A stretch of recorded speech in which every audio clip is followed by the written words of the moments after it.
आप लोग लिखो 2025 O level maths specimen paper, तो आप लोग को मिल जाएगा कैम्ब्रिज के ऑफिशियल वेबसाइट से।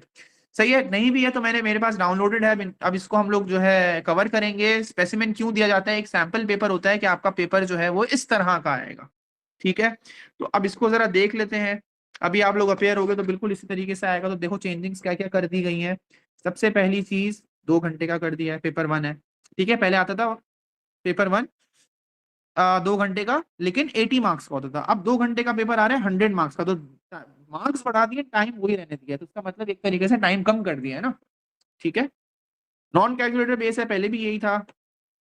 अब देखो क्या क्या चीजें लिखी हुई है। Answer all questions, black blue pen में से कोई एक यूज करना प्लीज, और कोई हाइलाइटर, कोई वो करेक्शन फ्लूइड, वाइटो वगैरह नहीं ले जाने की जरूरत है।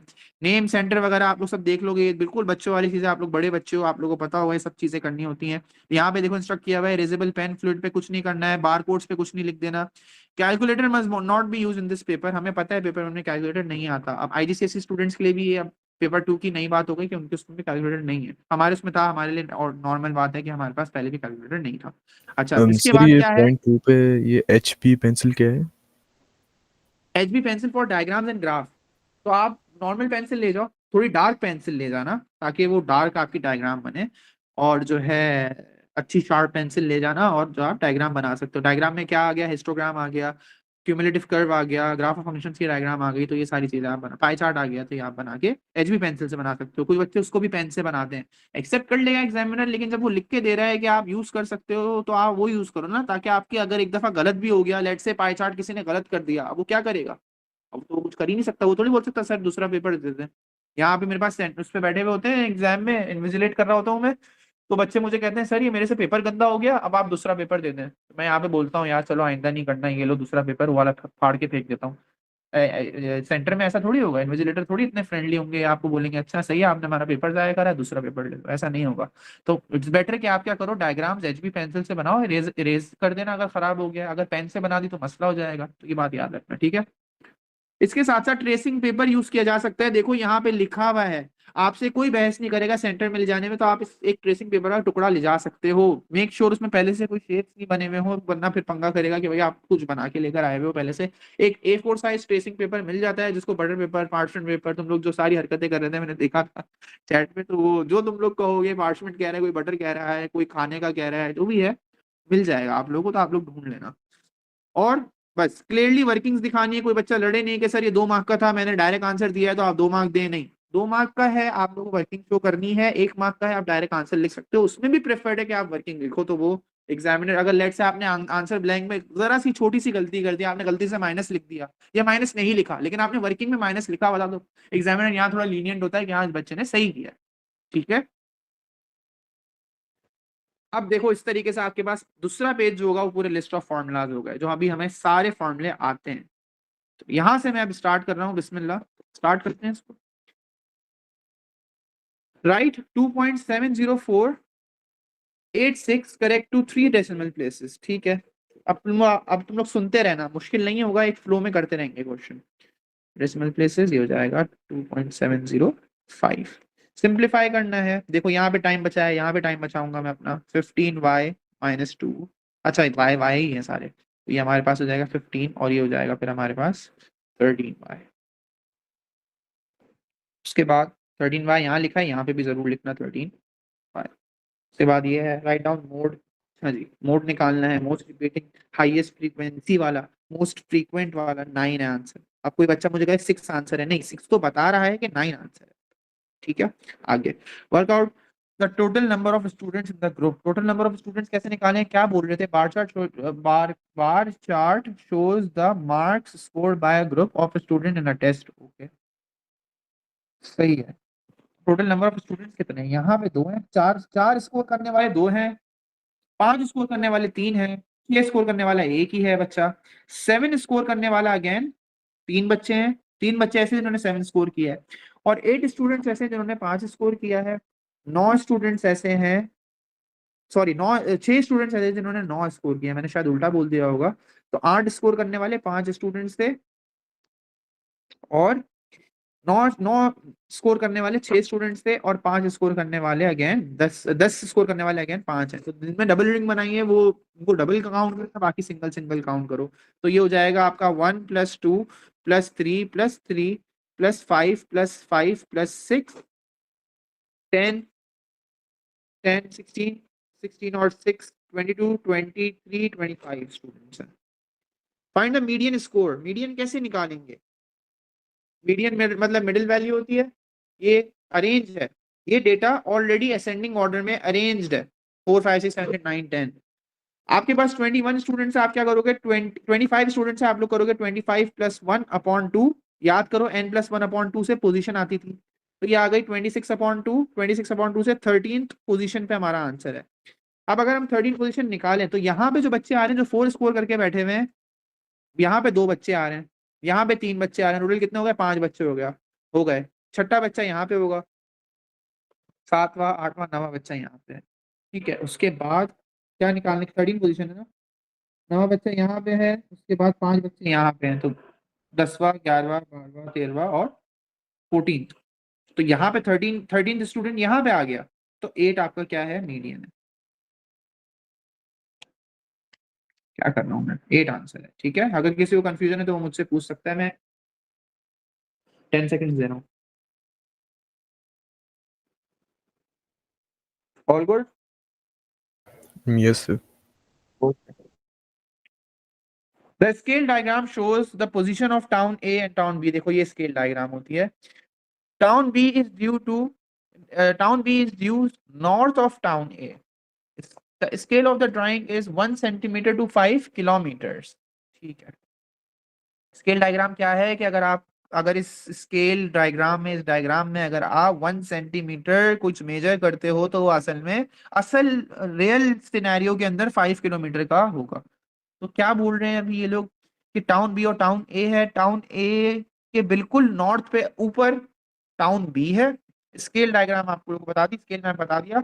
अच्छा, उसके बाद क्या कह रहे हैं? Town C lies to the east of line A B. East of line A B, line A B के ईस्ट पे होगा। अब ईस्ट की डायरेक्शन यहाँ होती है, ये होता है हमारा। ठीक है, अच्छा उसके बाद क्या कह रहे हैं? It is 25 kilometre from A and 40 kilometre from B. ये देखो, ये क्वेश्चन कंपास भी आ गया इसके अंदर। तो होगा क्या, ये मैं आप लोगों को करके दिखाऊंगा प्रॉपरली। इसमें ट्रायंगल बन रहा है, पता है कैसे बन रहा है? मैं यहाँ पे सिर्फ आप लोगों को ऐसा एज एन दिखा देता हूँ, डेमोन्स्ट्रेट कर देता हूँ कि कैसे होगा। इसकी मैं आप लोगों को अलग से वीडियो भेजूंगा, कंपास यूज कर रहा हूँ जिसके अंदर मैं, और जो है वो प्रॉपरली आप लोगों को बना के दिखाऊंगा विद प्रिंटेबल पेपर के अंदर, क्योंकि इसमें तो शॉर्ट बना हुआ है तो हम इसमें एग्जैक्टली मेजर नहीं कर सकते, लेकिन मैं आप लोगों को फिर भी बता देता हूँ इसमें करना क्या है। क्या? Construct the position of town C. अच्छा, अब इन्होंने क्या 2 हिंट दिए? इन्होंने कहा है कि 25 किलोमीटर टाउन फ्रॉम ए है, सी 25 फ्रॉम ए है, और टाउन सी 40 फ्रॉम बी है। तो आप लोगों को देखना है कि हमारा स्केल डायग्राम है कितनी, 1 सेंटीमीटर टू 5 किलोमीटर है। अगर मैं आप लोगों से पूछूं कि हमें निकालने how many centimetre if you are going for 5 kilometre, cross multiply के अकॉर्डिंग आप डिवाइड करोगे, 25 divided by 5 which is 5 again. तो 5 सेंटीमीटर की लाइन बनानी पड़ेगी जो शो करेगी आपको 25 किलोमीटर। 5 सेंटीमीटर का कंपास खुलेगा, आर्क बनेगी लाइक दिस। कंपास खुलता है, आर्क कैसे खुलता है वो पूरा वीडियो में समझाया जाएगा।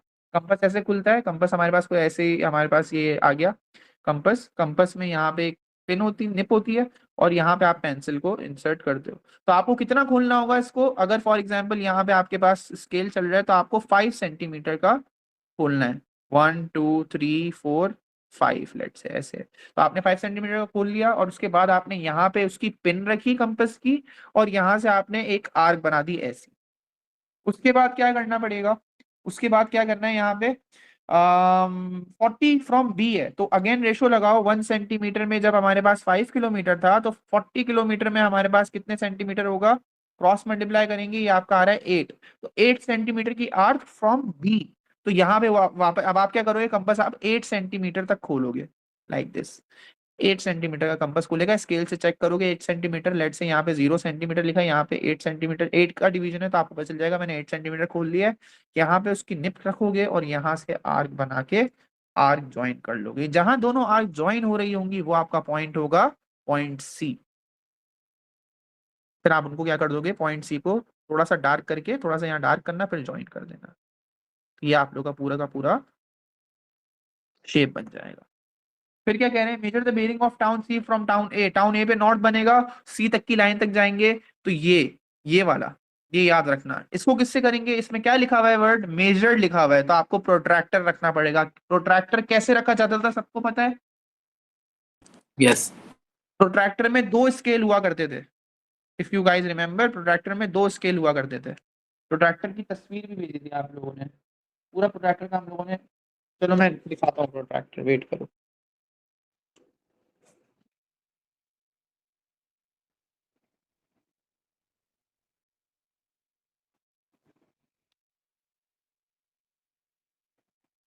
ये रहा हमारा प्रोट्रैक्टर। तो प्रोट्रैक्टर कैसे रखा जाएगा, प्रोट्रैक्टर को अगर आप लोग देखो तो इसमें दो दो स्केल चल रहे होते हैं।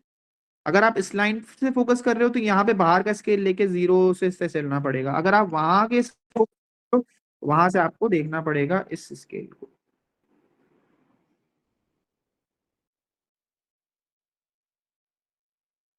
ठीक है, ये प्रोट्रैक्टर का गेम है।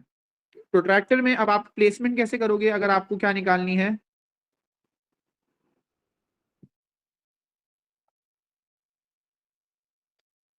आप लोग कैसे करोगे, इसको ऐसे रखोगे लाइक दिस। ये बिल्कुल ऐसे 90 डिग्री पे ऐसे रखना पड़ेगा, मतलब आपकी उस लाइन से ओवरलैप होना चाहिए और सेंटर पॉइंट अलाइन होना चाहिए। ऐसे रखा आपने, सेंटर पॉइंट कहाँ आ रहा है, ऊपर है थोड़ा सा, यहाँ पे रखा जाएगा।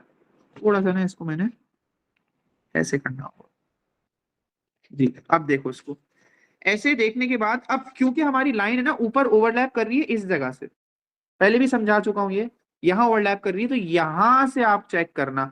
बाहर वाला स्केल लूंगा, अंदर वाला स्केल लूंगा, कहाँ पे 0 आ रहा है, बाहर वाले स्केल में आ रहा है ना 0।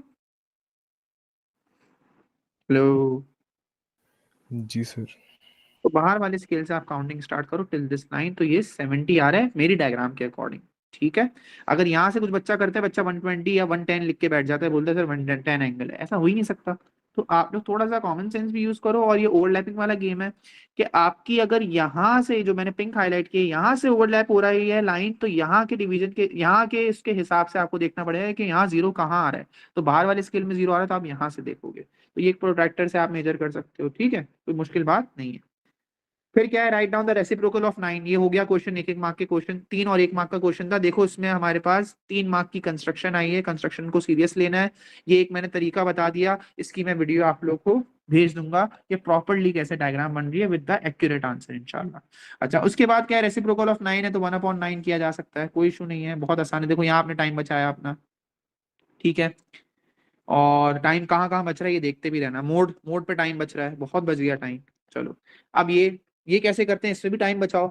क्या मैंने बोला हुआ आप लोगों को भाई 1.2 मिनट्स के अंदर करना है, जिसके अंदर पता है कितने सेकंड्स आते हैं, 72 सेकंड्स आते हैं। अब देखते हैं इसमें हम ये कितने सेकंड्स में कर सकते हैं। Time starts now. देख लो, कोई बच्चा देख रहा है तो।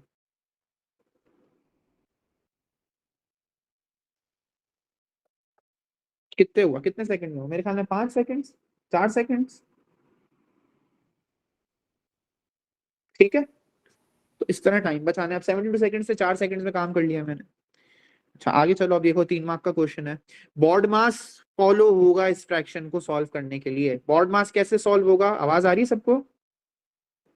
यस। जी सर। ओके, बॉड मास में सबसे पहले आपको डिवीजन को देखना पड़ेगा। तो 1/3 एज इट इज रखो, प्लस भी ऐसे ही रखो। 2/3 डिवाइडेड बाय 7/6 था, तो ये मल्टीप्लाइड बाय 6/7 हो जाएगा। 3 1 3, 3 2 6। ठीक है, उसके बाद ये बन जाएगा 4/7 प्लस 1/3। 3 7 ऊपर भी 7, इधर 3 ऊपर भी 3। ये बन जाएगा आपका 7 प्लस 12/21। ये हो जाएगा आपका फिर 7 प्लस 12 कितना होता है, 9। 9। 19/20 अब इसके लिए कितने सेकंड से मैं बता देता हूँ, 1.2 मल्टीप्लाइड बाय 3, इसमें भी मैथ्स कर रहा हूँ मैं, और मल्टीप्लाइड बाय 60 सेकंड्स, तो ये 216 सेकंड्स थे, मैंने शायद 16 सेकंड्स में कर लिए, यहाँ से मैंने 200 सेकंड्स अपने बचा लिए। अब आप लोग को समझ में आ गया होगा कि आप लोग को गेम क्या करना है, क्लियर है? Yes. बच्चा लगाता है, अगर मैं स्टूडेंट लेवल पे बात करूं, बच्चा लगाता है 2 सेकंड्स प्रोसेस करने में, 2 से 3 सेकंड अगर स्मार्ट है। अगर थोड़ा सा डल है ना बच्चा, तो वो 5 सेकंड लगाएगा, 5 से 8 सेकंड, इससे ज्यादा टाइम वेस्ट नहीं करेगा वो। उसके बाद अगर उसने क्रैक कर लिया है क्वेश्चन, समझ गया वो करना क्या है इसके अंदर, वो 3-4 सेकंड और लगाएगा, 10-12 सेकंड में स्टिल कर सकता है। उसके बाद अच्छा खासा टाइम बच सकता है एक क्वेश्चन से, या 1 मार्क के क्वेश्चन को सॉल्व करने में। चलो फैक्टराइजेशन है ये, 3 को ले लेते हैं, ए को ले लेते हैं, यहाँ पे आ गया 4b, लेकिन जल्दबाजी के चक्कर में आप लोग अपना गलत नहीं कर देना, ये बात याद रखना और ध्यान रखना इस पे। अब देखो इसमें 2 मार्क्स में एक ही स्टेप बन रहा है, लेकिन यहाँ शो कर दो कि हाँ भाई ये किया है हम लोगों ने, तो आपको मार्क दे देगा। डायरेक्ट लिखोगे हो सकता है वो फिर पंगे करे, आप यहाँ पे भी लिख दो, वहां पे भी लिख दो, कोई मसला नहीं है। All good. चलो क्वेश्चन नंबर 8 पे आते हैं। Maya has spinner with 4 sections numbered 1 to 4, she spins the spinner 200 times, the result ठीक है, पढ़ने पे लगा टाइम हमें, कोई मसला नहीं है। Write down the relative frequency of the spinner landing at 2, ठीक है। फ्रीक्वेंसी क्या है? 70 for landing at 2, what is the total frequency? 200, 7/20 answer है। Maya says that this relative frequency is good estimate for probability of the spinner landing on 2. Explain why she is correct. ये सोचना पड़ेगा। Any idea? Sir क्योंकि उसकी सबसे ज्यादा वो है फ्रीक्वेंसी। ज्यादा की है इस वजह से। हाँ, जब जो ज्यादा चांस होंगे उस पे आने के। सबर। Maya says this relative frequency is a good estimate. ये सोचने दो मुझे, इस पर टाइम लग रहा है मुझे भी लगता है, तुम लोग के साथ ही कर रहा हूँ, वैसे मैंने पहले दफा देखा है इसको। Maya says and this relative frequency is a good estimate, क्योंकि ज्यादा इसने स्पिन किए हैं, कम स्पिन में आप जस्टिफाई आप पता नहीं कर सकते। प्रोबेबिलिटी ऑफ स्पिनर लैंडिंग 2, अगर ज्यादा उसने ज्यादा टाइम स्पिन किया है तो इसका मतलब है कि it is a good estimate, ठीक है। हाँ, लार्ज नंबर ऑफ स्पिन बोल सकते हैं, मैंने वहां भी अभी मार्किंग सीन खोली, यही चीज लिखी हुई है कि वही वाली चीज मैं कह रहा हूँ कि ज्यादा स्पिन किए हैं इसने, तो आप लिख दो large number off spin used. जरा मैं समझा भी देता हूं इसमें क्या कह रहे हैं ये लोग, कह रहे हैं कि ये एस्टिमेट अच्छा है फॉर प्रोबेबिलिटी, बिल्कुल अच्छा है। क्यों? अगर मैं आपसे बोलूं कि ना 5 दफा ट्राई करो स्पिन करके, स्पिनर से 5 दफा ट्राई करो, ठीक है, क्या क्या चीज आ सकती है? 1 2 3 4 आंसर आ सकते हैं, ये आपके आंसर, जैसे डाइस वाला होता है ना, डाइस रोलिंग है, तो अगर मैं आपको बोलूं कि डाइस रोल करो और डाइस रोल करो 5 दफा सिर्फ, तो डाइस में 1 2 3 4 5 6 आते हैं, ठीक है। आपके पांचों दफा में ना 2 2 2 2 नंबर आया, ठीक है, तो is it a good result? नहीं। आप ये थोड़ी बोलोगे प्रोबेबिलिटी डाइस में 2 आने की 1 प्रोबेबिलिटी है, ये तो गलत एस्टिमेट हो गया, वो तो 1/6 होती थी। तो आपको कुछ 500 या 200 या 300 या ज्यादा नंबर ऑफ ट्राइज करने पड़ेंगे ताकि आप एक सर्टेन एस्टिमेट पे पहुंचो। तो अगर आप छोटे से ही ट्राइज में वो कर रहे हो कि आपका तो 2 ही आएगा, ये डाइस खराब है, अगर कोई मुझे बोले यार इसमें बार बार 2 आ रहा है, डाइस खराब है, तो आप लोग वही बोलोगे ना, सर कॉमन सेंस की बात है, आप इसको 50 दफा करें बार बार थोड़ी 2 आएगा, फिर आप उसको 100 दफा करें, 200 दफा करें बार बार थोड़ी 2 आएगा, फिर मैं बोलूंगा हाँ बात सही कह रहे हो। लेकिन अगर 200 दफा करने में भी बार बार 2 ही आ रहा हो, तो मैं बोलूंगा ये बाइएस डाइस है। आगे ए लेवल्स में इंशाल्लाह एक वर्ड यूज कर सुनोगे आप लोग, बाइएस, वैसे तो सुना ही होगा बाइएस किसे कहते हैं, पता नहीं मैंने स्पेलिंग भी सही लिखी है नहीं। हाईएस्ट डाइस, हाईएस्ट का मतलब होता है वो एक तरफा है, एक तरफ जा रहा है, बार बार अगर 2 दिखा रहा होगा तो मैं बोलूंगा हाँ इस डाइस में कोई मसला है, शायद टूटा हुआ है, तो 2 की तरफ ही जा रहा है बार बार, ठीक है। चीटर्स करते हैं उसको अक्सर। तो ये गेम्स है। बहरहाल मैंने क्या समझाया कि अगर आप छोटी से टाइम पे स्पिन कर रहे हो तो आप बता नहीं सकते, अगर किसी का छोटे से 5 दफा स्पिन करने में ही बार बार स्पिनर 2 दिखा रहा है, तो आप ये थोड़ी बोलोगे कि ना स्पिनर बाइएस्ट है। आप फिर हम क्या बोलेंगे, भाई ज्यादा ज्यादा ज्यादा करो स्पिन, ताकि आपका जो प्रोबेबिलिटी है वो गुड एस्टिमेट के साथ है। तो माया ने यही कहा कि रिलेटिव फ्रीक्वेंसी एक गुड एस्टिमेट है for the probability of spinner landing 2। क्यों करेक्ट है वो? क्योंकि लार्ज नंबर ऑफ स्पिन किए जा रहे हैं, 200 लार्ज नंबर ऑफ स्पिन, ठीक है।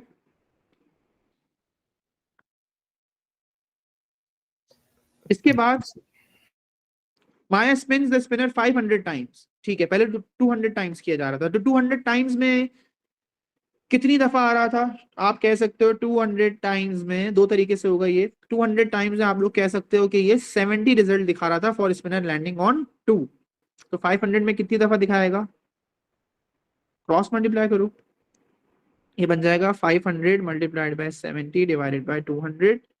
सॉल्व कर लेंगे इसको। 35, 5 3 15, 5 5 25, 175 आंसर होगा इसका। इसमें भी टाइम नहीं लगना चाहिए, it is not complex calculation. अगर कोई मुझे पूछ रहा है कि सर ये 535 डायरेक्ट कैसे मल्टीप्लाई किया आपने, तो 530 से कर लिया पहले, 5 3 15 होता है तो 30 से 150 होगा, 5 5 से 25 कर लिया तो 25 इसमें ऐड कर लिया, ये बन गया 175। तो अक्सर बच्चों को ये प्रॉब्लम होती है कि सर ये हम टाइम कैसे बचाएं, हमें कैलकुलेशन नहीं आती, तो ब्रेक ब्रेक करके भी कर सकते हो like this.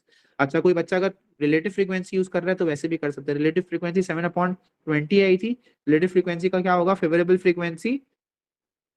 Frequency upon total frequency. तो टोटल फ्रीक्वेंसी अब 500 है तो फेवरेबल कितनी होगी या एक्सपेक्टेड आउटकम्स कितने होंगे, उससे आप ऐसे भी किया जा सकता है इसको। तो 7 मल्टीप्लाई बाय 500 डिवाइड बाय 20, वही आंसर बन रहा है।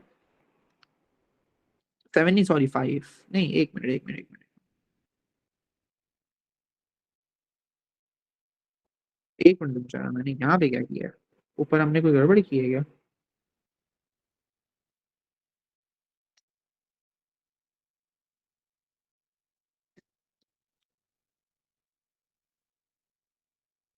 सेवेंटी यहाँ पे क्यों लिया फातिमा, ये पूछ रही हो?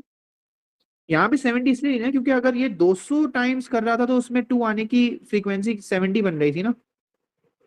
तो अगर ये 500 टाइम्स कर रहा है, 500 टाइम्स कर रहा है, तो फिर कितना आएगा? इसलिए किया है। ठीक है, यहाँ पे पता नहीं कुछ मैं कुछ गड़बड़ कर रहा हूँ।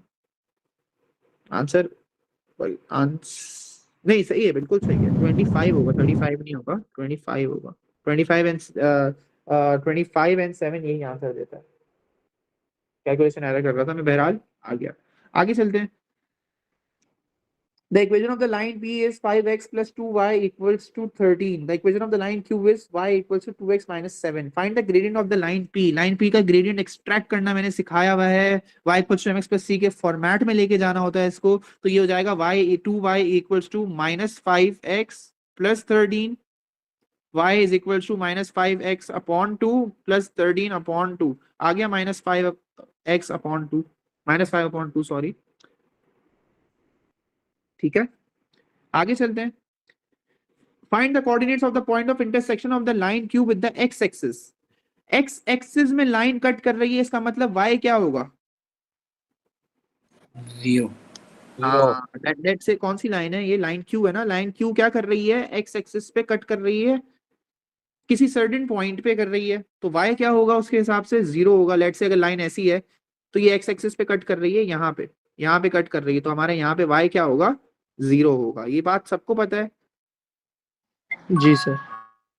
और अगर y एक्सिस पे कट की जाएगी तो x 0 होगा। ये बात मैंने पहले भी बहुत दफा की हुई है। तो आपको क्या करना पड़ेगा? इक्वेशन Q उठाओ और उसमें क्या 0 रख दोगे? y 0 रख दोगे। 7 वहां चला गया, 2x हो गया, x is equal to 3.5 answer आ गया। तो हमारा 3.5 x था और y कितना आ रहा है? 0 आ रहा है। अगर कोई 7/2 और 0 लिख रहा है तब भी कोई मसला नहीं है। आगे चलते हैं। Find the coordinates of the point of intersection of line P and line Q. Line P is linear line, line Q is linear line. दो लाइनें आपस में चल रही हैं, एक ऐसे जा रही है और एक नेगेटिव ग्रेडियंट के साथ जा रही है, तो एक इनके बीच में पॉइंट ऑफ इंटरसेक्शन होगा ना? यस और नो? Yes sir. यस। तो इनको कैसे निकाल सकते हैं जरा बताओ? इस पॉइंट ऑफ इंटरसेक्शन को कैसे निकाल सकते हैं? ग्रेडियंट लेके y एक्सिस में mx plus c। Point of intersection कैसे निकलता है दो लाइनों के बीच में? दो लाइनों को कैसे सॉल्व किया जाता है? अगर मैं आपको दो लाइनें दे दूं, दो लीनियर लाइन ले दूं, आप कैसे सॉल्व करके आंसर निकालोगे? सर साइमल्टेनियस हो सकता है। Simultaneous equations, perfect. Simultaneous equation start करने से पहले ही मैंने कह दिया था कि कोऑर्डिनेट ज्योमेट्री में हमारे पास दो लाइंस बनती थी। दो लीनियर लाइन अगर क्रॉस करेंगी, इंटरसेक्ट करेंगी, मर्ज होंगी, जिनका वाई वाई हम मर्ज करेंगे, तो हम साइमल्टेनियस इक्वेशन ही तो करते हैं। तो यहाँ पे साइमल्टेनियस इक्वेशन करनी है। 5x plus 2y equals 13, y equals to 2x minus 7। चलो अब इसमें कितना टाइम लगता है 3 मार्क में, वो जरा देख लेते हैं। एलिमिनेशन से करना चाहो कर सकते हो, यहाँ y सब्जेक्ट पहले से, तो मैं सब्स्टिट्यूशन मेथड से करूंगा और मैं अपने सब्स्टिट्यूशन के स्टाइल से करूंगा। तो ये बन जाएगा 13 minus 5x, y is equal to 13 minus 5x upon 2। y यहाँ पे भी सब्जेक्ट बन गया, वहां ऑलरेडी सब्जेक्ट था दूसरी वाली इक्वेशन में, इनको आपस में मर्ज करवा देंगे, ये हो जाएगा 2x minus 7 is equal to 13 minus 5x upon 2। कोई करना चाह रहा है एलिमिनेशन से गो ऑन, कोई अपने सब्स्टिट्यूशन से करना चाह रहा है, इससे गलतियों के चांसेस कम होते हैं, क्योंकि अगर आपने सब्जेक्ट सही बनाया तो इसलिए मैं इस मेथड पे जाता हूँ। लेकिन अगर आप लोग एलिमिनेशन में जा रहे हो, मेक श्योर प्रैक्टिस इनफ होनी चाहिए ताकि गलती ना हो, ठीक है, वरना इसी में फंस जाओगे। ये हो गया 4x plus 5x is equal to 13 plus 14। 9x is equal to 13 plus 14 कितना होता है हमारे पास 27। x is equal to 27 upon 9 which is 3। x 3 आ रहा है, तो मतलब इसका जो x कोऑर्डिनेट है वो क्या आ रहा है 3 आ रहा है। अब y कैसे निकालोगे, इसमें डाल दो, y is equal to 2, x की जगह आपने डाल दिया 3 minus 7, y is equal to 6 minus 7 minus 1 answer है। आप लोग सारे पक्के हो साइमल्टेनियस इक्वेशन में, मैंने टेस्ट लिया था, मुझे अंदाजा है, तो इसमें आप लोग को इंशाल्लाह प्रॉब्लम नहीं होगी। आगे चलते हैं। हाँ अब मजा आएगा। अब ज़ारा जो हमने जल्दी जल्दी कर लिया ना अच्छा खासा, मेरे ख्याल में 20 मिनट्स का किया होगा, मुझे नहीं पता, तो समझाते समझाते किया मैंने तो बहरहाल। अब जो है यहाँ पे सारी यूटिलाइज होने वाली है, यहाँ सारी बात होगी। चलो, diagram shows a container in a shape of prism with an open top, ठीक है। Cross section of a prism ABCD is a trapezium. AB बताया हुआ है 14 है, CD 26 है, BF जो है वो हमारे पास 30 है। डायमेंशंस गिवन है, ट्रेपीजियम की डायमेंशन गिवन है। अच्छी बात ये है एरिया ऑफ ट्रेपीजियम कह रहे हैं, क्या मुश्किल है ये क्वेश्चन? No sir. क्योंकि हाइट ऑफ ट्रेपीजियम भी गिवन है, AB भी गिवन है जो पैरेलल साइड्स कहलाती हैं, तो हम निकाल सकते हैं। फॉर्मूला बताओ। अब कोई बच्चा जाए ऊपर देखे तो बोले अरे ट्रेपीजियम को तो फॉर्मूला ही नहीं दिया हुआ, टाइम वेस्ट किया। upon 2 sum of parallel sides into height. Good, जबरदस्त। 1/2 multiply by a plus B sum of parallel sides होती है मल्टीप्लाई बाय हाइट। ये हमारे पास हो गया a is equal to 1/2 multiplied by a plus B, तो 14 plus 26 multiplied by height, height हमारी 8 है। 2 1 2, 2 4 8, ये कैंसिल हो गया। ये हमारे पास कितना बन जाएगा 40, 40 टाइम्स 4, 4 4 16, 160।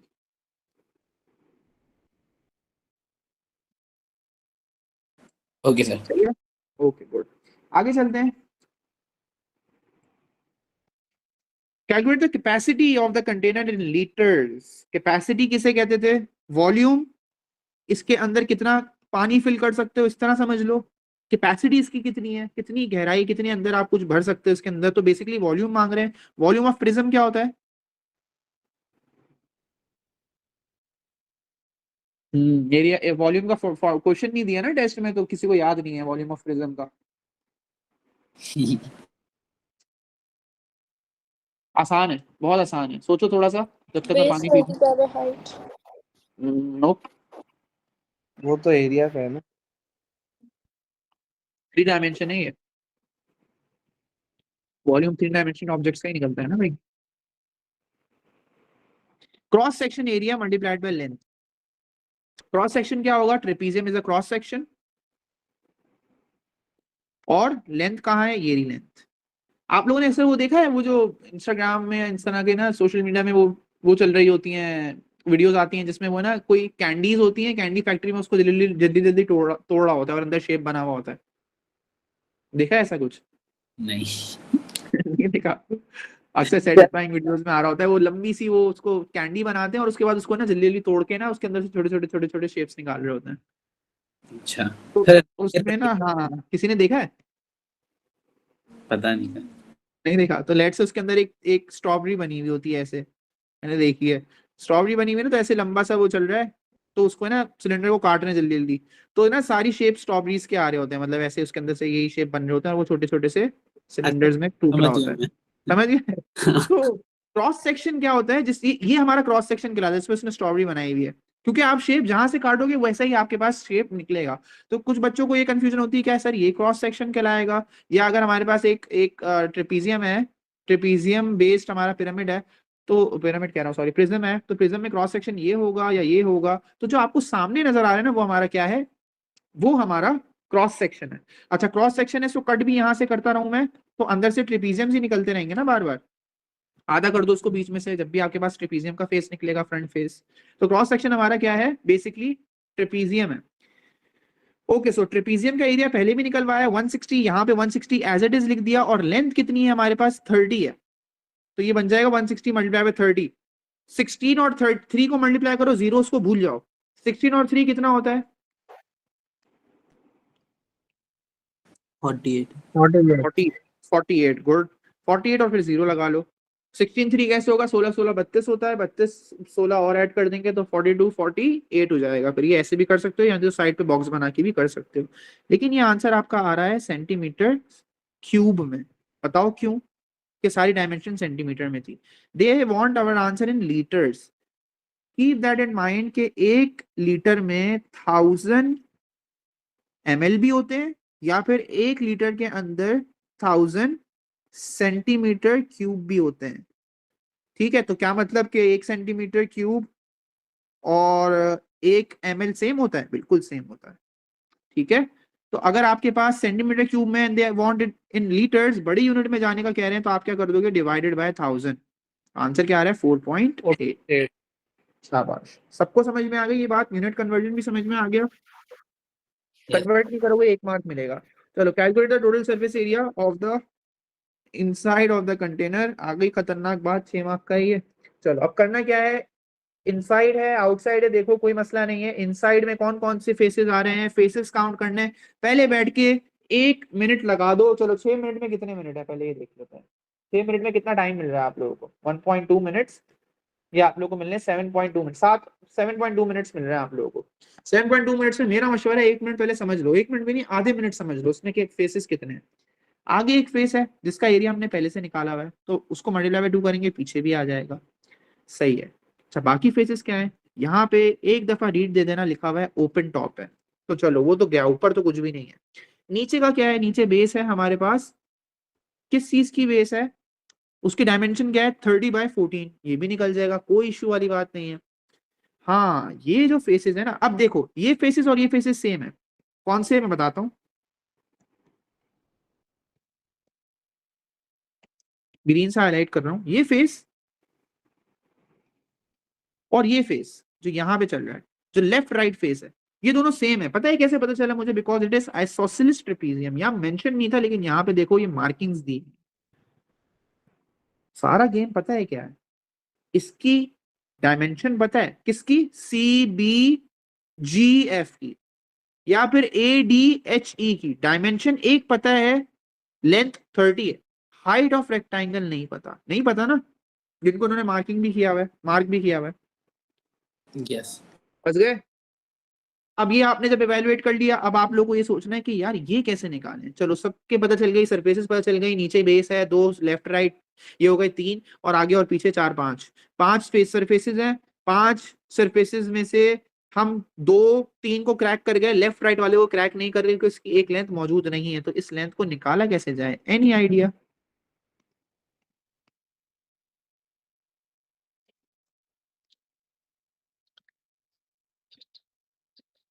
थोड़ा सा सोचो, कर लोगे क्रैक। यस इंश्रा, सर ट्रिपीजियम नहीं। ट्रेपीजियम तो है ही है। इंश्रा मैं एक्सपेक्ट कर रहा हूँ आप जवाब दे दोगी। सर एक दफा रिपीट करिएगा प्लीज। बता देता हूँ साइड पे बना के। ये देखो ऐसे बना हुआ एक शेप, ठीक है, जी ट्रेपीजियम है और आइसोसेलेस ट्रेपीजियम है। आइसोसेलेस क्यों है, क्योंकि यहाँ पे आपकी मार्किंग्स हैं कि ये लेंथ और ये लेंथ सेम है। ऊपर की दी हुई है 26, नीचे की दी हुई है 14। ये जो लेंथ है ना, ये आपको नहीं पता, और अगर ये पता चल जाए ना तो बेसिकली आपको मिल जाएगी the height of that rectangle जो राइट साइड पे। ये किसने बताया, हाँ बिल्कुल मेरी बेहतरीन एक्सपेक्टेशंस थी इंश्रा से कि वो क्रैक कर लेगी। गुड, जबरदस्त, प्राउड ऑफ यू। चलो, और क्योंकि ये आइसोसेलेस ट्रेपीजियम है तो ये दोनों क्या होंगे, ट्रायंगल, राइट एंगल ट्रायंगल, और आइडेंटिकल होंगे। ठीक है, कॉन्ग्रुएंट होंगे, आइडेंटिकल होंगे। अब एक और चीज है कि ये हमें पता है हाइट इन्होंने बताई हुई है 8 है, तो ये 8 बन जाएगी। लेकिन ट्रायंगल को फोकस करो अब सिर्फ, ये हाइट 8 है लेकिन ये भी तो पता होना चाहिए भाई, अब ये कितनी होगी? ये 12 होगी।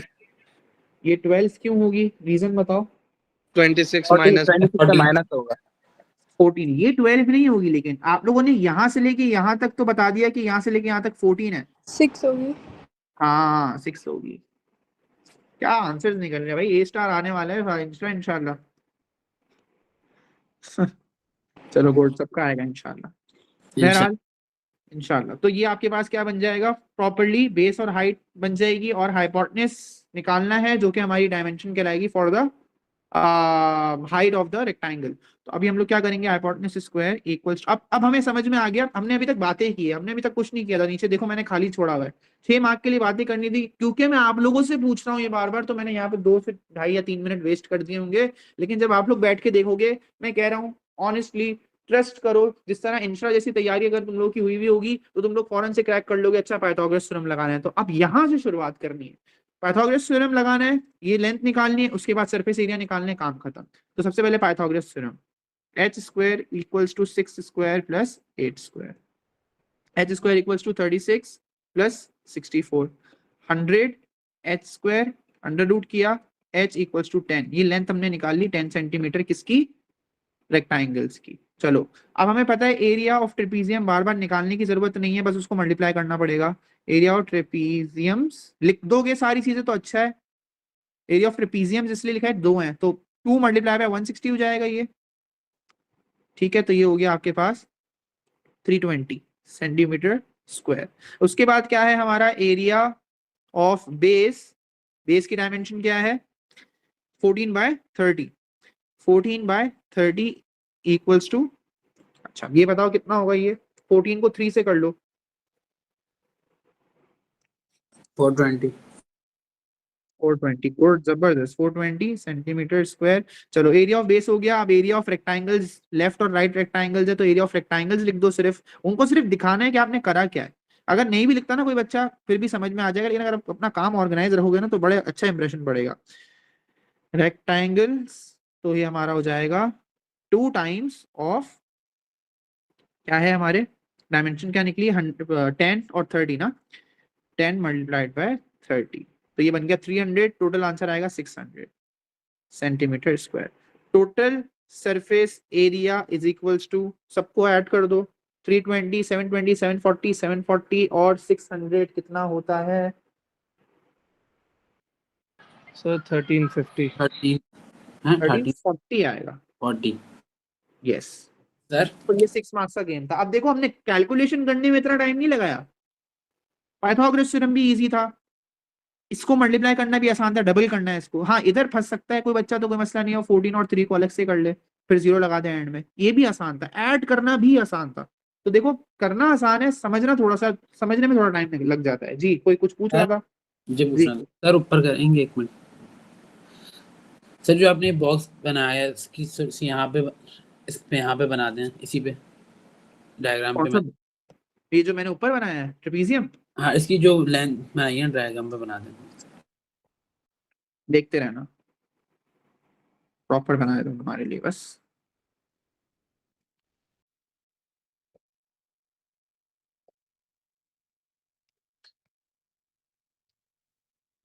ग्रीन से इसलिए बनाएंगे ताकि तुम्हें पता चल जाए यहाँ तक 14 है ऊपर भी, रिमेनिंग फिर आपकी रेड रेड है, जो कि फिर आपकी 6 और 6 बचती है, क्योंकि ये आपकी 14 आई है। ठीक है, और क्या दिखाऊं, ये 8 है, समझ गए ना? जी समझ गए। ठीक है, और आपको ये निकालनी थी, तो सर पाइथागोरस 6 और 6 इस वजह से आई है क्योंकि वो है। हाँ क्योंकि 14 तो उतनी है ना जितनी ग्रीन मैंने बना ली है, तो रिमेनिंग बचेगी 6 वो 12 बनेगी, और 14 ऐड होगा तो 26 बनेगी ना टोटल फिर। राइट। ठीक है, चलो। Mathematically similar container has a height of 16, अच्छा बड़ा है, बहुत बड़ा है इससे, मैथमेटिकली सिमिलर है तो सारी डायमेंशन इसकी किसी रेशो से बढ़ेगी, ×2 बढ़ेगी। Calculate total surface area of the inside of the container with the height, सही है, A1/A2 इक्वल्स H1/H2 का होल स्क्वायर। A1/A2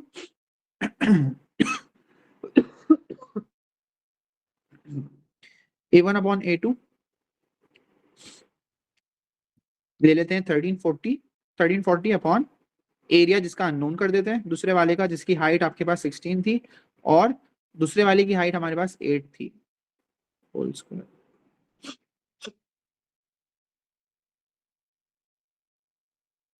ये बन गया 1/4, पहले सिंप्लीफाई कर लिया फिर स्क्वायरिंग कर दी और फिर ये मल्टीप्लाई कराना है। तो area is equals to 4 times of 1340, 1344 से मल्टीप्लाई करा दो, 0 4 4 16, 12 13 1 3 आ गया, 4 1 4 5 5 3 6 0। मुश्किल तो नहीं था मैथमेटिकली सिमिलर वाला? No, sir. आ जाओ, ये है हमारे पास अब नंबर पैटर्न, पैटर्न 1 पैटर्न 2 का। इसमें ये भी टाइम लेगा आपका, लेकिन देखते हैं कोई ट्रेंड चल रहा होगा तो आसान हो जाएगा क्वेश्चन। 4 से 7 3, 7 से 10 3, 3 से आगे 13 और अगला 16, नो प्रॉब्लम। अच्छा फिर है 2 से 8, क्या कुछ करना भी था? अच्छा शेड करना है, shade the square in pattern to continue the sequence. Shading आसान है इसकी, ये लो से करते हैं ऐसा ऐसा, ठीक है।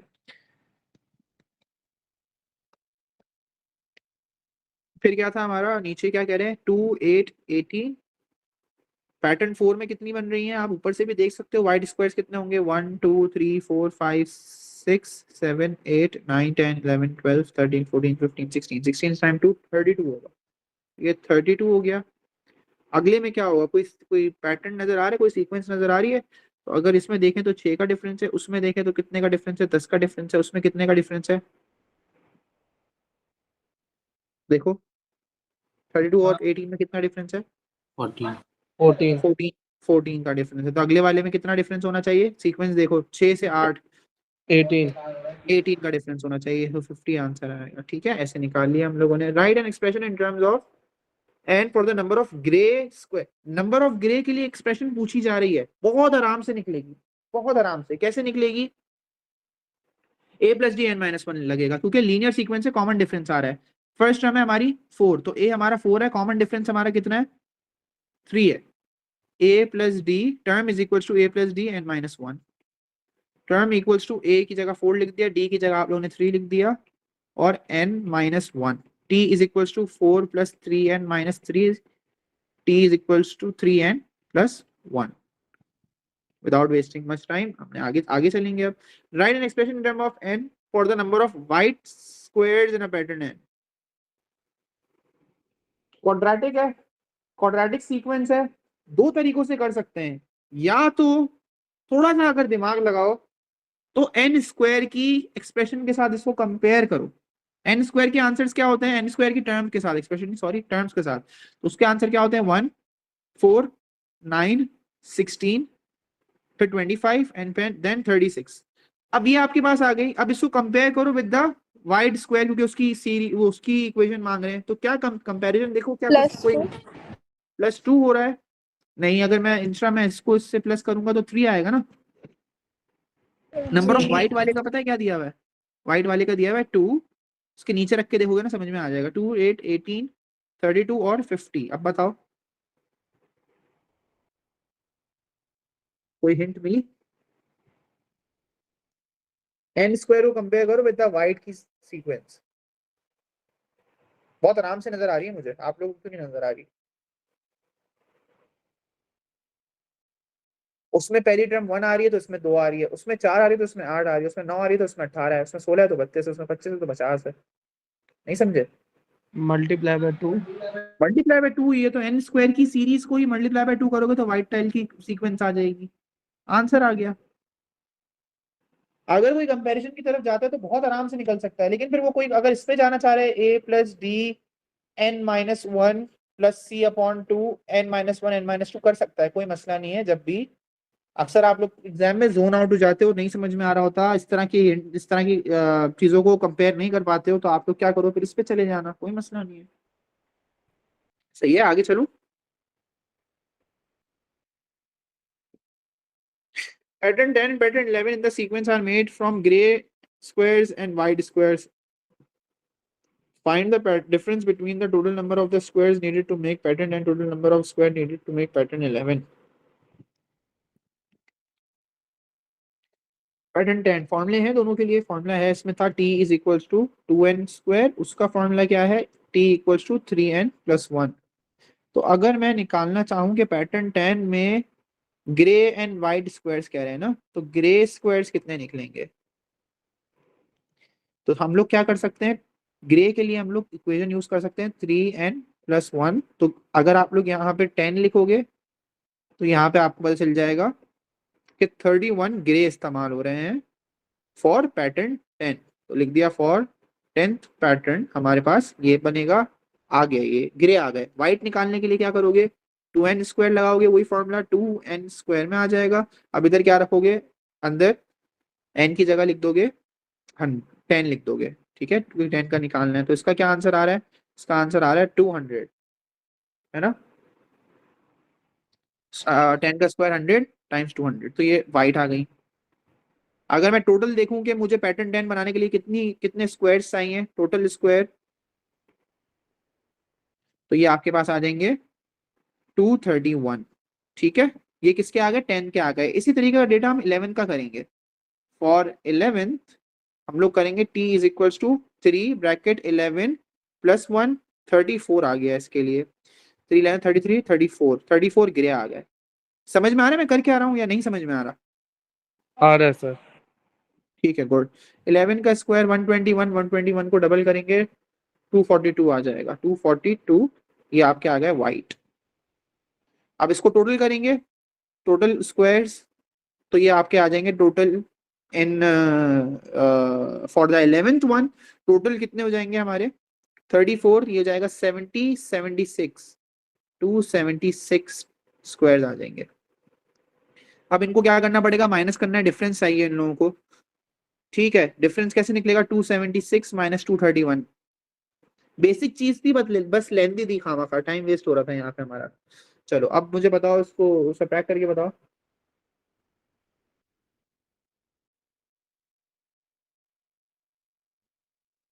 जी, मुश्किल नहीं है इतना। 45, गुड। चलो, पैटर्न के in the sequence need 61 grey squares, find the number of white needed for the pattern के।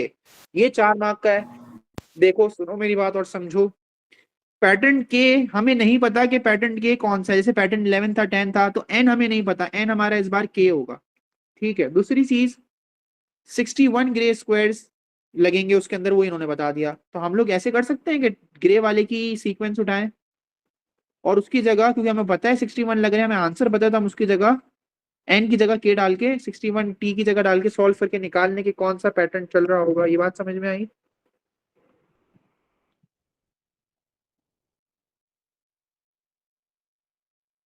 कर देता हूँ। देखो मुझे पैटर्न पैटर्न नहीं पता था कौन सा पैटर्न चल रहा है, लेकिन मुझे पता है उसमें उस पैटर्न में 61 ग्रे स्क्वायर्स यूज हो रहे हैं। तो क्या मैं उस पैटर्न को निकालने के लिए ग्रे का फॉर्मूला लगा के, पैटर्न का नहीं पता एन की जगह के आएगा, तो मैं 61 रख के निकाल नहीं सकता है कौन सा पैटर्न चल रहा होगा? ये बात समझ में आई? तो अब मैं क्या कर सकता हूँ, मुझे पता चल गया कि पैटर्न हमारा 20 चल रहा है। अब वो व्हाइट पूछना चाह रहे हैं हमसे, तो अब हम फॉर्मूला लगाएंगे व्हाइट वाले का। तो ये आपका हो जाएगा टी इज इक्वल, अब वो पूछना चाह रहे हैं स्क्वायर्स, व्हाइट स्क्वायर्स कितने लगेंगे। तो अब हम लोग को पता चल गया कि पैटर्न 20 चल रहा था, तो हम इसको सॉल्व करते हैं।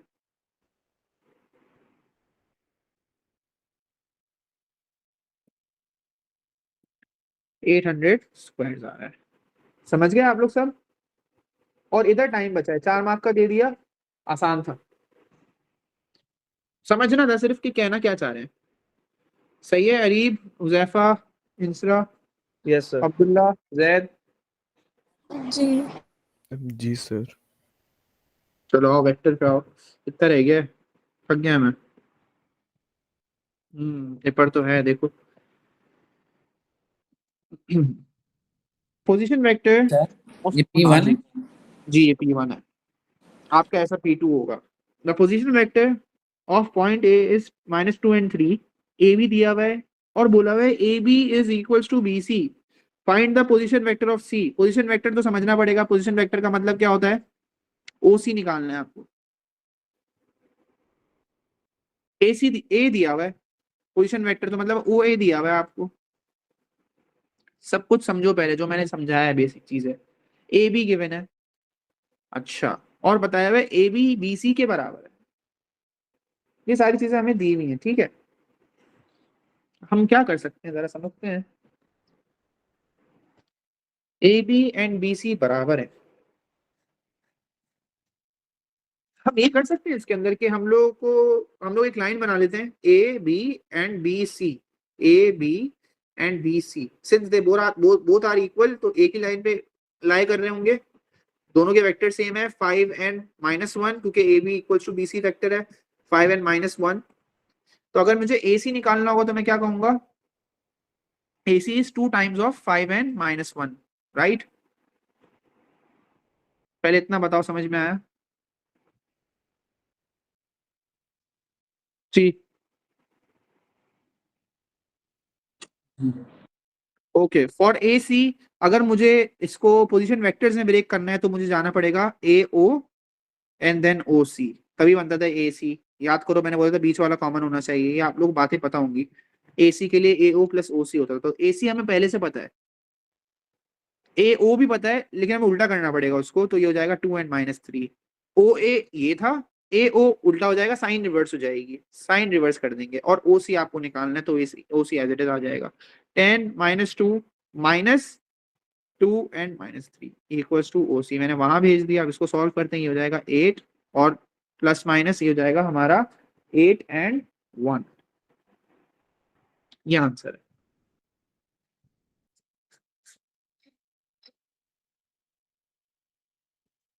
ओके 13 पे चलते हैं। 13 क्या कह रहे हैं, देखो ये डॉट बना हुआ आ गया, ये हमारे पास क्या आ गया, क्वेश्चन किसका आ गया, रिकरिंग डेसिमल का आ गया, और रिकरिंग डेसिमल्स टू फ्रैक्शन करवा रहे हैं, यहाँ पे लिखा हुआ है इन इट्स सिंपलेस्ट फॉर्म।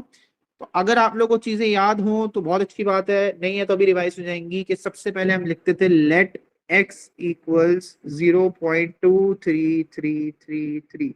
मुझे बताओ मैंने 232323 क्यों नहीं लिखा, क्योंकि 3 पे डॉट बना हुआ है, इसका मतलब 3 रिपीटिंग है। अगर दोनों पे डॉट बना हुआ होता ना तो चेन रेपिटेशन होती, 232323। किसी को अगर नहीं याद आ रहा हो तो वो वीडियो देख सकता है रिकरिंग डेसिमल्स की, सिर्फ 333 एंड सो ऑन हो जाएगा।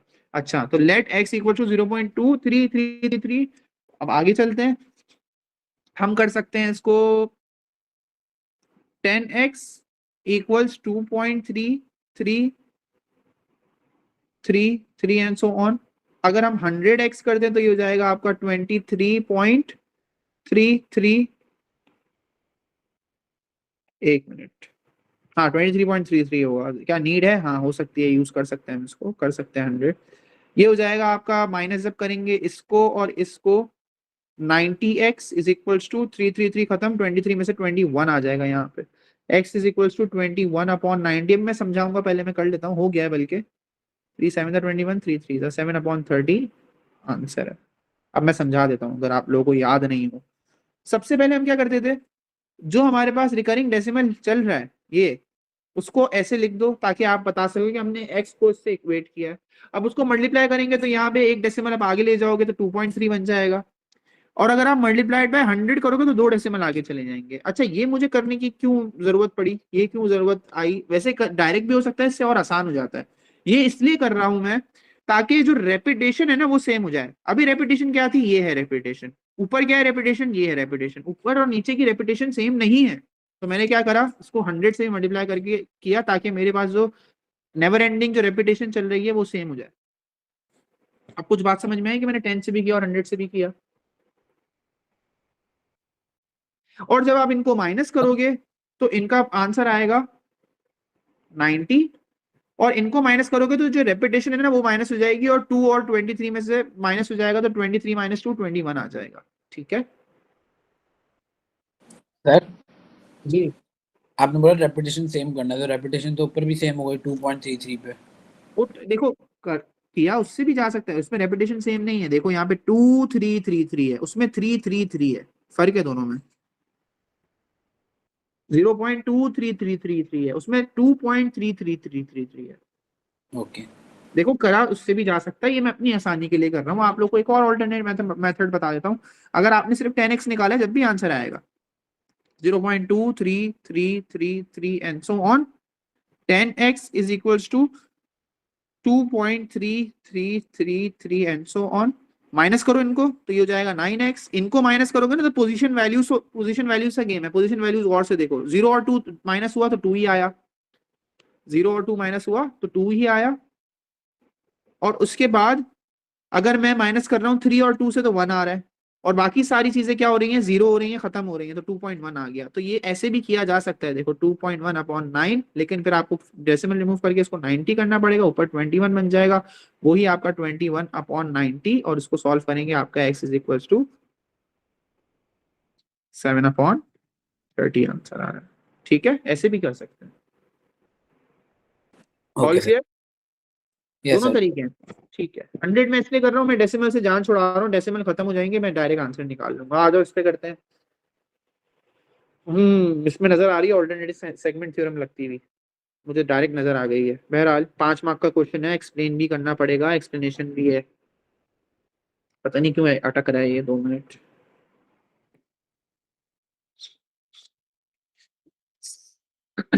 ए B C D are points on circumference of the circle, ठीक है, नजर आ रहे हैं, साइक्लिक क्वाड्रिलेटरल भी बन सकता है। E F is tangent to the circle at C, E F, ठीक है, नजर आ रहा है। उसके बाद क्या जा रहा है, फाइंड द एंगल दिए हैं बी ए डी और ये सब दिए हैं, find the angle C B D, give geometrical property to explain each step of your working. मतलब आपने जो भी निकाला होगा ना तो आपको उसकी प्रॉपर्टी बतानी है, साइक्लिक क्वाड्रिलेटरल है, या अगर बोले opposite angles of a cyclic quadrilateral are supplementary, पूरी एक्सप्लेनेशन। ऑल्टरनेट सेगमेंट थ्योरम किसी ने यूज किया तो वो वर्ड यूज कर सकता है। अगर उसने सबको ऐड करके 180 से माइनस किया तो बोलोगे sum of all angles are in a triangle is 180 degree. ये सब चीजें हमने पहले भी की हुई है, कोई नई चीज नहीं है। क्या करेंगे, एक एक करके निकालते हैं एंगल। निकालना क्या है, सीबीडी निकालना है, सीबीडी ये निकालना है आपको। सीबीडी के अकॉर्डिंग, सीबीडी के लिए हम लोग क्या कर सकते हैं, हमें ये एंगल पता चल जाए, ये एंगल पता चल जाए तो बहुत अच्छी बात है। सबसे पहले टारगेट करो इस एंगल को, जो कि बहुत आसान है। बताओ कैसे निकलेगा ये रेड वाला एंगल, 180 minus 68 रीजन बताओ। कोऑर्डिनेटर। साइक्लिक सर, क्वाड्रिलेटरल पूरा, हाँ अपोजिट साइड्स 180 का सम बनाती हैं। हाँ, लिखेंगे कैसे, opposite angles of a cyclic quadrilateral are supplementary, ठीक है। तो आप लोग क्या करोगे मैं बताता हूँ, लिखना भी है, वर्किंग भी दिखानी है, 5 मार्क का सवाल है, इसको हल्का नहीं लेना। आप लोग ऐसे करना है इसको, सबसे पहले क्या करना, आप लोग दिखाना है इसको कि हम निकाल क्या रहे हैं। हम लोग निकाल रहे हैं B C D, B C D is equals to 180 minus 68 is equals to कितना आ जाएगा ये 180 माइनस 68 से 112, और आगे लिख दोगे। अब इसके साथ लिखेंगे ओपोजिट, नीचे ये सारी चीजें नीचे करनी है, मैं ऊपर ही कर रहा हूँ, मसला नहीं है। opposite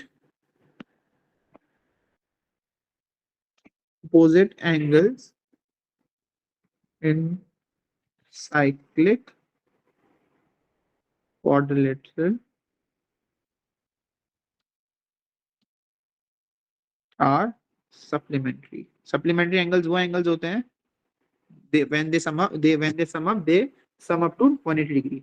तो ये चीज आपने लिख दी पहले, ये पॉइंट आ गया, इसमें आपको वो 2 मार्क भी दे सकता है, ठीक है, क्योंकि आपने रीजन दिया है और 1 मार्क से आपने वर्किंग दिखाई है। उसके बाद क्या करना है जरा देखो गौर से, उसके बाद आप लोगों को टारगेट करना है ये ग्रीन वाले एंगल को। अब ये ग्रीन वाला एंगल डायरेक्ट 50 है, अब ये कैसे पता चल गया, यहां पे फोकस करना जरा। ये एक कॉर्ड है छोटी सी, ये सॉरी हाँ कॉर्ड नहीं सॉरी सेगमेंट है, ये एक सेगमेंट है बड़ा सा, 2 सेगमेंट के बीच में एंगल बन रहा है, और तीसरा सेगमेंट भी है, तीसरा सेगमेंट दिखाता हूं मैं, ये रहा जो इग्नोर्ड है, जो उस साइड पे है, जो टेंजेंट बना रहा है। तो जो टेंजेंट बनाने वाले कॉर्ड का जितना एंगल बनता है, जो सेगमेंट और जो कॉर्ड का जो सेगमेंट और टेंजेंट एंगल बनाते हैं, वो एंगल और ये वाला एंगल जो 2 सेगमेंट्स के बीच में बनता है, वो एंगल सेम होता है according to alternate segment theorem. तो अगर कोई बच्चा इसको लाइटली ले रहा है कि पहले तो आती थी ऑल्टरनेट सेगमेंट थ्योरम, कभी जिंदगी में नहीं लगाई, अब लगानी पड़ रही है, तो वो उस टाइप के क्वेश्चन दे रहे हैं जिसमें ऑल्टरनेट सेगमेंट थ्योरम लग रहा है। तो ऑल्टरनेट सेगमेंट थ्योरम सीख लो। अब आप लोग लिखोगे क्या डायरेक्ट इसके लिए, आप लोग लिखोगे B D C, B D C अच्छा ये मैंने ये हैट सिस्टम हटा दिया उन्होंने, तो मैंने गलती से लगा दिया, मार्क काटेंगे माइंड करेंगे, ऐसे लगा देना। Angle B D C is equals to 50 degree, और इसके आगे लिख दो बस alternate segment theorem, that's it. Alternate segment theorem.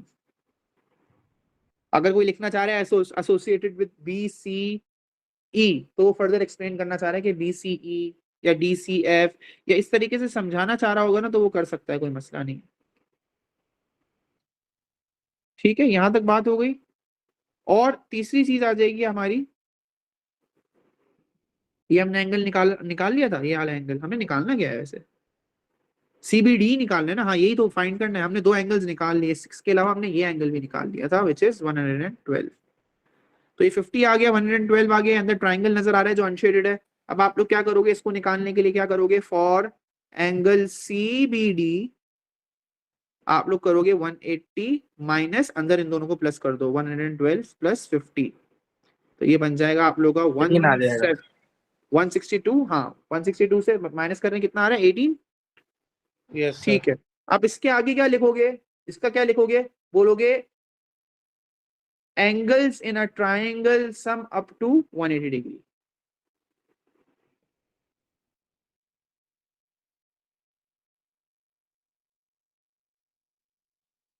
तो ये पूरी रीजनिंग के साथ है, बहुत छोटी सी चीज। ऑल्टरनेट सेगमेंट थ्योरम पता है, नजर आ रहा है, साइक्लिक कोऑर्डिनेट पता है, दो प्रॉपर्टीज लगी नजर आ रही है, तीसरी चीज हमने 180 से माइनस किया, नजर आ रहा है। लेकिन एक्सप्लेन भी कर दोगे, पूरे 5 मार्क ले जाओगे। किसी बच्चे ने एक्सप्लेन नहीं किया, मैं जरा मार्किंग स्कीम देख लेता हूँ, अगर एक्सप्लेन नहीं किया तो कहाँ कहाँ मार्क मिल रहा है। एंगल निकालने का 1 मार्क मिल रहा है 18, अगर सही आया है तो। अगर किसी ने 112 लिखा हुआ है तो मिल जाएगा मार्क, और किसी ने अगर 50 या 112 लिखा हुआ है तो 1 मार्क मिलेगा, तो 2 मार्क मिल जाएंगे, और 3 मार्क भी मिल जाएंगे। हाँ ठीक है, सही है सही है। सिर्फ आप लोगों ने ये चीजें दिखाई भी होंगी ना, तो आप लोगों को 3 मार्क मिलेंगे, ये और ये 3 मार्क, लेकिन 2 मार्क की एक्सप्लेनेशन भी चाहिए। ठीक है, आ गई बात समझ में? Yes sir. चलो आगे चलते हैं। As a fraction in its simplest form. ठीक है, ये क्या है, इंडाइसिस का क्वेश्चन है, माइनस लगा हुआ है पावर पे, हमें पावर पे माइनस नहीं चाहिए होता, तो हम क्या कर देंगे 1/25 3/2। बेवकूफियां क्या होती हैं बच्चे, पावर को रेसिप्रोकल कर रहे होते हैं, बेस रेसिप्रोकल होती है। अगर 25 लिखी हुई है बेस, तो बेस को रेसिप्रोकेट करना है। बेस को कर दिया मैंने, अब क्या करें आगे, अंडर रूट भी लग सकता है और क्यूब भी लग रहा है, आपकी मर्जी। आप पहले क्या लगाओ, आप पहले अंडर रूट लगा लो तो आसान है, under root of 1 upon under root of 25 cube, 1/5 cube, 1/25 answer है, 1/125 आंसर है, 555 125 आंसर है। ठीक है, यस सर। ओके। थक गया। 6 से लेके 10, 6 से लेके 10 जो पूरे पूरे स्पेसिमेन पेपर डाल रहे होते हैं, शायद बातें इतनी नहीं करते, वो चुपचाप सिर्फ सॉल्व कर रहे होते हैं, या फिर जो है वो ज्यादा इंटरेक्ट नहीं करते हैं, क्वेरीज नहीं करते। हम पूरा पेपर के साथ साथ क्वेरीज भी कर रहे हैं इसी के अंदर, तो इसलिए शायद मैं थक गया हूँ। बहरहाल लिख देते हैं जरा, एक ही क्या है 6, तबीयत भी मेरी थोड़ी सी सही नहीं है आज, चलो खैर। 6 7 8 9 और 10। फैक्टर ऑफ 18, 18 के फैक्टर्स निकालने हैं, मतलब वो नंबर सोचो जो डिविजिबल है बाय 18। तो 1 है, 2 है, 3 है, 4 नहीं है, 5 है नहीं, 6 है हाँ, 7 है नहीं, 8 नहीं, 9 है, 10 नहीं है, 11 नहीं है, 12 नहीं है। ठीक है, 9 तक है। तो ये आपके आ गए नंबर्स, पहले नंबर्स लिख लो, लिख लिए। स्क्वायर नंबर्स, स्क्वायर नंबर्स इस लिस्ट में से कौन से हैं बताओ? 1 है, 4 है, 9 है, बस। चलो अब बात करते हैं तीनों का तीनों का कॉमन क्या है। और से देखो तीनों का कॉमन क्या है, 9 है, तो 9 बीच में लिख दिया, जबरदस्त, 9 है तीनों का। अच्छा अब ए और बी का सिर्फ कॉमन कौन है, 9 हटा के, ए और बी का कॉमन 9 हटा के कोई है? 6 सर। 6 है, गुड। ए और बी का कॉमन 9 हटा के, एक्सक्लूडिंग 9, ए और बी का 6 हो गया। चलो ए और सी का कोई कॉमन है, ए और सी का कोई कॉमन है 9 को हटा के, ए और No. सी नो, तो इधर कुछ भी नहीं आएगा, मतलब यहाँ पे कुछ नहीं आने वाला, ठीक है, हम इसको छोड़ देंगे एज इट इज। बी और सी का कॉमन है कोई 9 को हटा के, 1 है, 1. गुड, ठीक है, ये हमने भर दिए। अब ओनली ए बताओ मुझे, ओनली ए, कॉमन हटा के बताना ए के। 7, 8, सही है, और 10. और 10, परफेक्ट हो गया। चलो अब ओनली बीज बताओ इस कॉमन्स को हटा के। Only B. 3, 2, 3. और 3 और बस, Yes. और ओनली सी बताओ Only C. 4. कॉमन्स को हटा के 4, यस गुड। क्या बाहर भी कुछ आएंगे? बिल्कुल आएंगे, पूरी सीरीज नंबर्स देखते रहो और नीचे देखते रहो और नीचे से टैली करते रहो। 1 आया हुआ है, 2 आया हुआ है, 3 आया हुआ है, 4 भी आया हुआ है, 5 नहीं आया कहीं पे भी, तो नीचे आ गया 5। ऐसे ऐसे देखते रहो, बताते रहो मुझे, और बताओ। 5, 11, 6 भी आया हुआ है, 6 भी आया हुआ है, 8 भी आया 11 और 12, 12, शाबाश, ये आ गई पूरी नेट वेन डायग्राम। देखो 3 मार्क मिल रहे हैं इसमें भी, अच्छा क्वेश्चन था, आराम से हो गया सॉल्व। चलो अब यहाँ पे क्या लिखा हुआ है, फाइंड एंड नंबर, मतलब काउंट करके बताना है, ठीक है, एक ये चीज हो गई। दूसरा क्या कह रहे हैं, A intersection C intersection B not, तो हम ए इंटरसेक्शन सी पे जो है वो ब्रैकेट बना देते हैं और इसको बाहर intersection C not B not करते हैं, ठीक है। ए इंटरसेक्शन सी के आंसर को पहले सॉल्व करते हैं। अगर मैं इन्हीं के पैटर्न में बनाऊं या इसी पे कर लूं, टिक्स का गेम है ना, सबसे पहले क्या करूंगा, मैं ए इंटरसेक्शन सी के आंसर पे टिक कर दूंगा। ए इंटरसेक्शन सी का आंसर ये है और ये है, कोई मसला नहीं। टिक मेथड, शेडिंग मेथड हम लोगों ने किया हुआ है, किसी को अगर याद करना हो तो प्रीवियस वीडियो में देख सकता है, मिल जाएगा। अब दूसरा हमें देखना होता है क्या बी लिखा हुआ है या बी नॉट लिखा हुआ है। तो बी नॉट लिखा हुआ है मतलब बी के आउटसाइड, मतलब ये हो गया एक पार्ट, बी के आउटसाइड ये पार्ट आता है, बी के आउटसाइड ये पार्ट आता है और बी के आउटसाइड ये पार्ट आता है, ठीक है। डबल टिक कहाँ आ रहे हैं?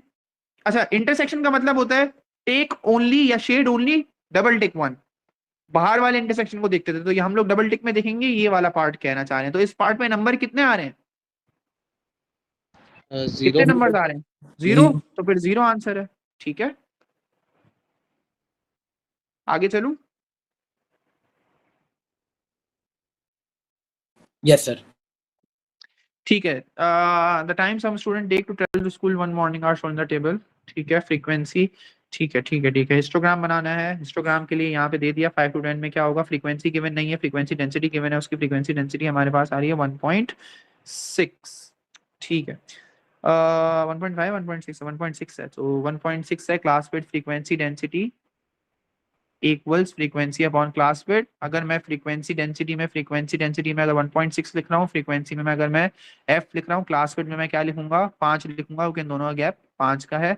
5 1.6 मल्टीप्लाई कराऊंगा, 8 आंसर आएगा। मुझे कैसे पता चला डायरेक्ट 8 आंसर आ रहा है, बताता हूँ। अगर मैं 10 मल्टीप्लाई कराता हूँ तो 16 बन जाता, लेकिन हाफ कर दो, 5 जो है वो 10 का आधा है, तो मैंने इसलिए इसको आधा कर दिया, 8 आंसर आ रहा है। तो अगर हमसे ये पूछ रहे होते ना,